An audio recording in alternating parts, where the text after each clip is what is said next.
Well, to talk more about relations between the United States, India and Pakistan and what it could mean for the future of Afghanistan, we're joined live from Newton, Massachusetts by Adil Najam, a professor of international relations at Boston University. And we're also joined in Washington by Aparna Pande, a Pakistan analyst with the think tank, the Hudson Institute. Thanks to both of you for joining us. Thank you. So we have this three-way diplomatic shuffle going on right now, the United States, India and Pakistan. Aparna Pande, let me start with you. In the best case scenario, what would President Obama be looking for from the Indians? What are the assurances he'd be wanting? What I would say, Anand, is that just as in the second half of the 20th century, America's Atlantic partnership was the key characteristic, India-US relationship will be the defining feature of this century, the 21st century. And that's because the India-US relationship has an economic dimension, which you have mentioned, a security dimension of peace and stability in Afghanistan, cultural dimension of 2.5 million Indian Americans and about 100,000 Indian students every year. And the two countries share democratic values. I think all these underline and underpin President Obama's visit to India. Adil Najam, if we look at what President Obama is doing in India, he's looking for some assurances from India as far as Afghanistan is concerned. This does concern the Pakistanis. They look at this with some kind of trepidation rather. So how would the Pakistanis be viewing this visit right now? As you said, with grave concern, whether grave or not, but certainly with concern. I think the key is what you said. You said it's a three-way issue between India, Pakistan and the US. In fact, it should be a four-way issue, because the real issue here is Afghanistan. And what the US is doing is it goes to India, talks to them separately, then goes to Pakistan, talks to them separately, probably hears something different, probably says something different.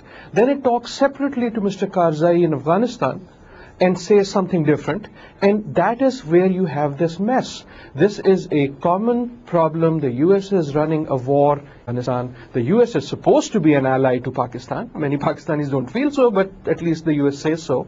The US is supposed to be an ally to India, and US is supposed to be an ally to Afghanistan, and yet it does not talk to the four of them together. Simply does not make sense. And that behavior adds to the confusion, not only in Pakistan, also in Afghanistan, and I would say also in India.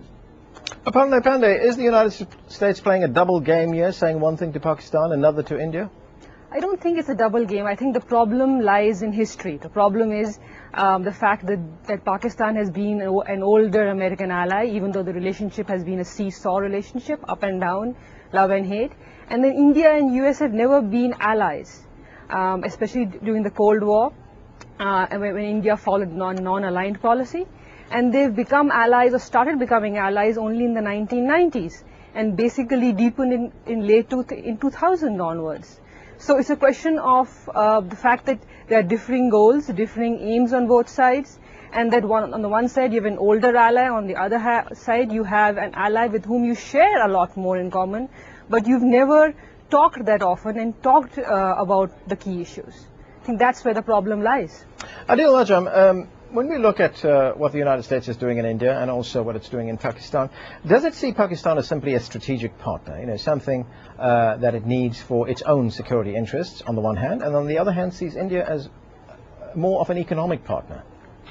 I think that's very clear. I think that's very clear. Certainly from the Pakistan side, Pakistanis have always had this sort of chip on their shoulder that the US looks at Pakistan as an alliance of convenience. The US will flirt with Pakistan for only as long, and even then not very well, as it is in US interest, and then will sideline Pakistan as soon as the opportunity arises. It's also, I think Arpana is right, it's kind of, the US has been dating Pakistan for 60 years. And has only just begun flirting with India. So I think at one level Pakistanis feel a bit sort of jilted in that sense. But there is a very serious difference in how the US views India and Pakistan. The Indians is a country that the US sees it can benefit from, it can benefit economically from. India can create jobs in the US. Pakistan is a country that the US thinks it needs to manage.